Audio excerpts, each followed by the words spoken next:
दीक्षा English classes में Avinash sir के साथ आप आज पढ़ेंगे वर्ब। वर्ब है क्या और इसके डिवीजन्स कितने होते हैं। इस चैप्टर की शुरुआत करने से पहले मैं आपको बता दूं कि आप चैनल को सब्सक्राइब करें, लाइक करें और शेयर करें। चलिए शुरू करते हैं। वर्ब, वर्ब को हिंदी में क्रिया कहते हैं। वर्ब को हिंदी में क्रिया कहते हैं। क्रिया का अर्थ क्या होता है? What is the meaning of क्रिया? What is the meaning of verb? तो क्रिया का अर्थ होता है काम, और काम को कहते हैं एक्शन। क्या कहते हैं? एक्शन। क्या हुआ? वर्ब क्रिया, क्रिया काम, काम जो हुआ एक्शन। अर्थात कि किसी भी काम का होना या करना, किसी भी काम का होना या करना क्रिया कहलाता है। किसी भी काम का होना या करना क्रिया कहलाता है। जैसे आप कह सकते हैं कि राम जाता है, राम जाता है, राम गोज, राम जाता है, राम गोज। राम क्या है? सब्जेक्ट है, क्योंकि इसने काम किया।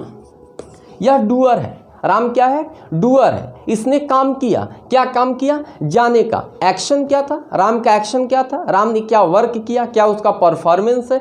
तो उसका परफॉर्मेंस है जाने का। इसने क्या यहाँ पे अपने आप को क्या रिप्रेजेंट किया? किस रूप में? डूअर के रूप में। राम ने अपने आप को किस रूप में रिप्रेजेंट किया? डूअर के रूप में। और जैसे ही राम ने अपने आप को डूअर के रूप में रिप्रेजेंट किया, तो राम के डूअर होने की वजह से अब यहाँ पे देखेंगे कि राम कोई काम करेगा, क्योंकि करता है।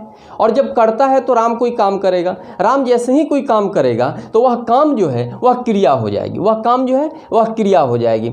अर्थात किसी भी काम का होना या करना, किसी भी काम का होना या करना क्रिया कहलाता है।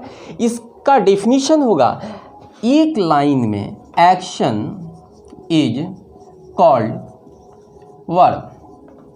Action is called verb. Action मतलब काम, कार्य। तो किसी भी कार्य का होना या करना, किसी भी कार्य का होना या करना क्रिया कहलाता है। तो एक्शन इज कॉल्ड वर्ब। आप एक सेंटेंस में कह सकते हैं कि एक्शन इज कॉल्ड वर्ब। इसके अंतर्गत आता है इसके डिविजन्स। इसके अंतर्गत आता है क्या? इसके डिविजन्स। कितने डिविजन्स होते हैं? तो इसके डिविजन्स होते हैं दो।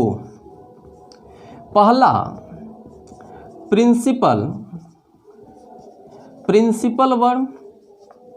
दूसरा ऑक्सिलरी वर्ब, दूसरा ऑक्सिलरी वर्ब।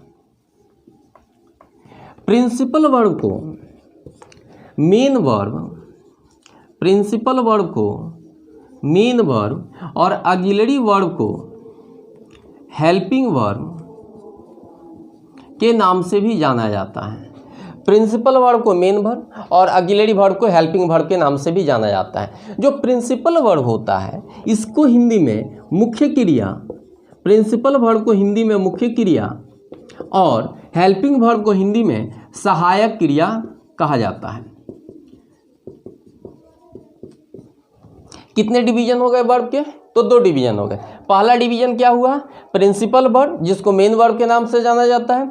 दूसरा इसका डिवीजन हुआ ऑक्सिलरी वर्ब, जिसको हेल्पिंग वर्ब के नाम से जाना जाता है। जो प्रिंसिपल वर्ब होता है इसको हिंदी में मुख्य क्रिया कहते हैं, और ऑक्सिलरी वर्ब जो होता है उसे सहायक क्रिया कहते हैं। हिंदी के नाम से ही स्पष्ट है कि इसका मुख्य काम क्या होगा। हिंदी के नाम से ही स्पष्ट है कि ऑक्सिलरी का मुख्य काम क्या होगा।